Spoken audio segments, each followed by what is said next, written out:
All right, section 1.4. This is a little bit of a mixed section. We're going to start with some exponents, and then we'll talk about variables and algebraic expressions after that. I think this video will just be exponents, depending on how fast we go. Excuse me. So what we're doing, right, we have our basic,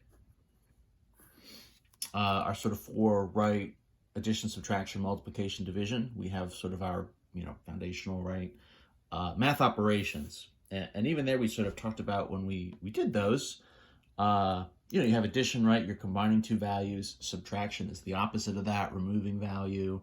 Multiplication is just repeated addition, right? 4 times 10 is, 4 plus 4 plus 4, right? So adding 4 to itself 10 times, or you could flip it and think of it as adding 10 to itself 4 times. You get to the same thing. And then division is the opposite of multiplication, which sort of makes it this repeated subtraction. So what we're going to do from here is essentially just like take it up another level. We have these operations, and so in math, it's like, I don't know, well, what can I do with it? You kind of get a new tool, and you're like, well, what can we do with this? So exponents would kind of be the next level. And exponents, so in the same way that, right, addition to multiplication, right, is you're repeating the operation. Multiplication to exponents being repeated multiplication.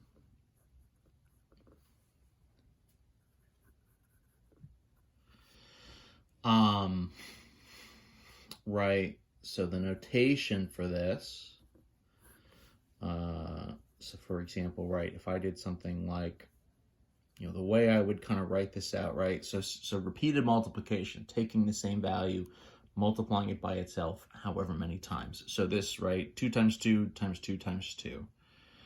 Okay, so the way we're going to write this is we're going to write this as 2.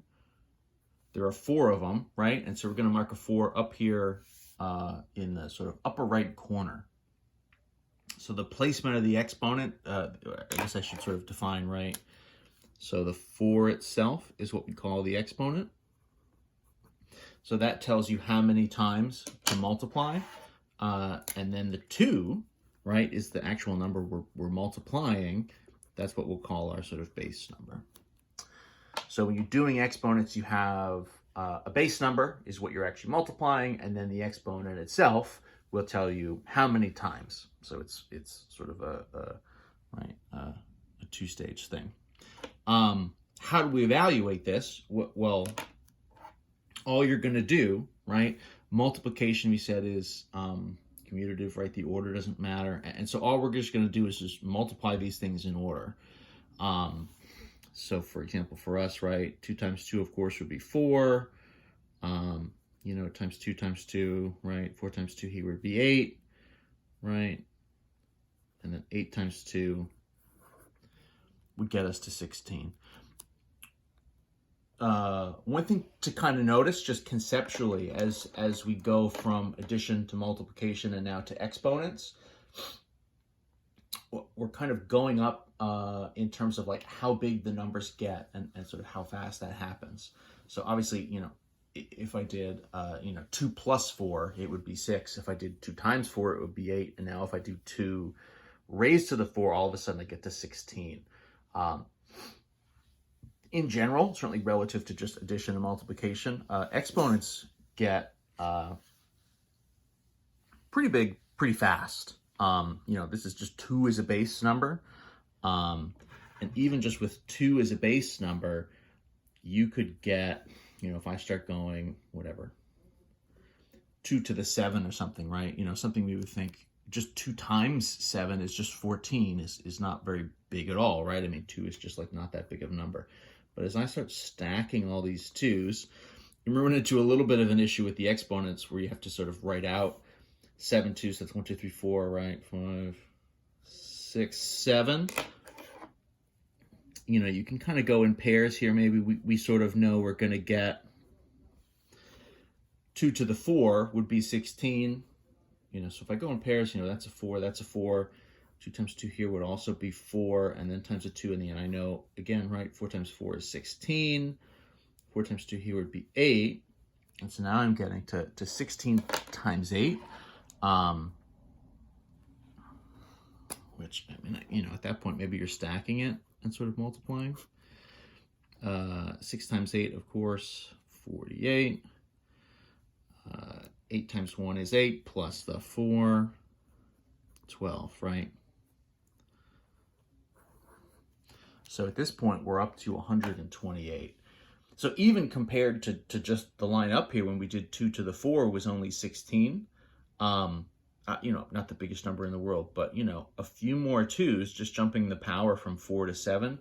Now we're more than 100 larger than that. And that's with, you know, what is essentially our smallest possible base value, right? 2 is a base value. If we do 1 as a base value, 1 times itself is just going to be 1 again. So 1 doesn't really go anywhere, I guess you could say, if you sort of use it as your base. So 2 is the smallest number that will kind of start to give you different values. And even 2 raised to the 7, you're all the way up above 100. You know, if you do it to the 8, you know, you're going to double that. You're doubling every time. You know, then all of a sudden you're at 256 and so on and so forth, right? You get pretty big pretty fast. Let's look at just kind of quickly another couple examples. We can just sort of pick, you know, let's jump the base up a little bit, right? 3 cubed. 3 times 3 times 3, we know 3 times 3, of course, would be 9.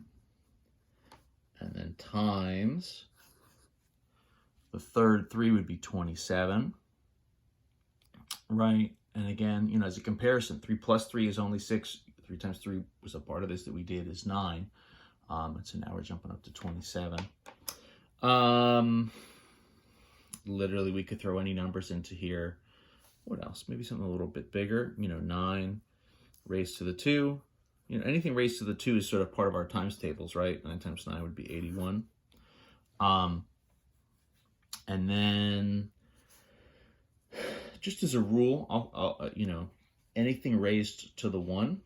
So I could even pick, you know, 15 raised to the 1. So that means 15 times itself, but just 1 time, right? So there actually isn't really any multiplying happening there. You're kind of just saying here is 115. And that's that, so that would be 15. I don't think it shows up in this chapter, but I will say here, if you raise a number to the 0, what that gets you is 1. So, you know, you kind of revisit about this later. This is sort of, we'll talk about when you're older. There are such a thing as negative exponents, right? We sort of just saw here 0 as an exponent gives us this somewhat confusing answer 1, which we need kind of more information to solve. In general, right, just to get us started here, positive powers, whole number powers, is just this repeated multiplication. You in theory can do any kind of number here. You know, later on in your math career, you could even do fractions or decimals as exponents, which gets to be kind of very confusing at sort of what that might mean, but that's why we'll save it for another day. What else? A couple just short things.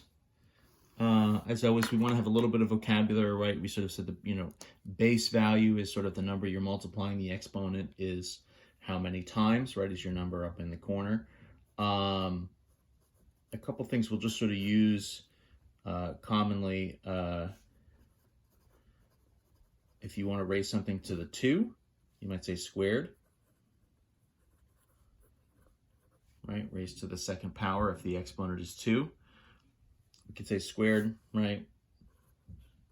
So for instance, right,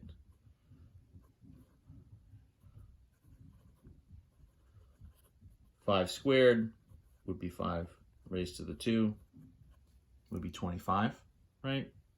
Shoot this up just a little bit, keep us in frame. Cubed means raised to the 3. Right, your exponent is 3. So, right, if we did 4 cubed, it's 4 to the 3. 4 times 4 times 4. If we did this, right, 2 4s together would be 16 times another 4. You can double check this, but that's going to get us to 64, right? So just a little bit of vocabulary there. I guess I'll shift this to the second page. The other thing just to sort of mention in this section is powers of 10.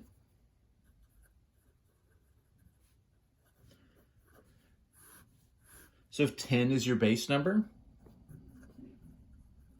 oops.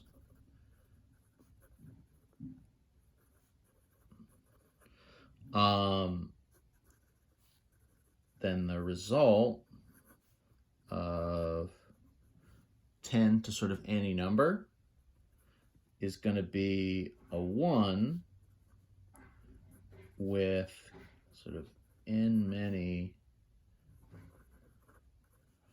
zeros. So 10 to the n is for us here just a stand-in. It's a variable, right, for standing in for sort of any number. And so 10 to the anything is going to be a 1 with that many zeros. For instance, right? So these are very quick to do, right? So say I've got 10 to the 4. And I say, okay, 10 times 10 times 10 times 10. Sure.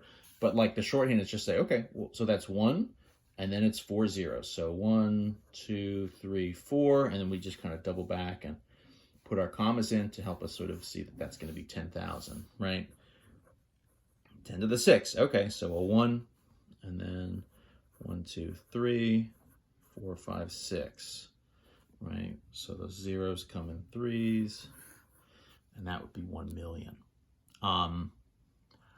10 to the 10, 10 to the 20, 10 to the 30, 10 to the 100, right? All of those things, exist. It becomes just cumbersome to kind of write them out, which is, in some sense, one of the reasons why we have this exponential notation. It helps us to do with powers of 10.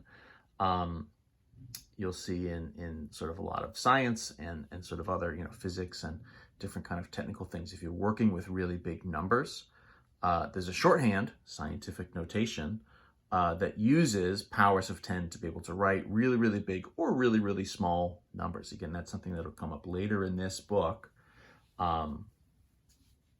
So keep that in mind. So anyway, powers of 10, fast, easy, short, right? We could reverse this, say we were trying to sort of run this the other direction, right? What would be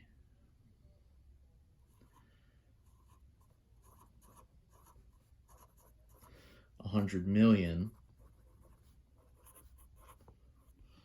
as a power of 10. All we're doing is we're just counting, okay, so, 1, 2, 3, 4, 5, 6, 7, 8. Well, it would be 10 to the 8. So 1 with however many 8s, so you can kind of reverse engineer it and then get your sort of exponent version that way.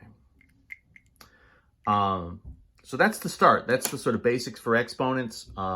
This is something that we'll kind of keep revisiting a little bit, sort of as always. All these kind of foundational things we'll sort of come back to. But yeah, that's the basics. So there we go.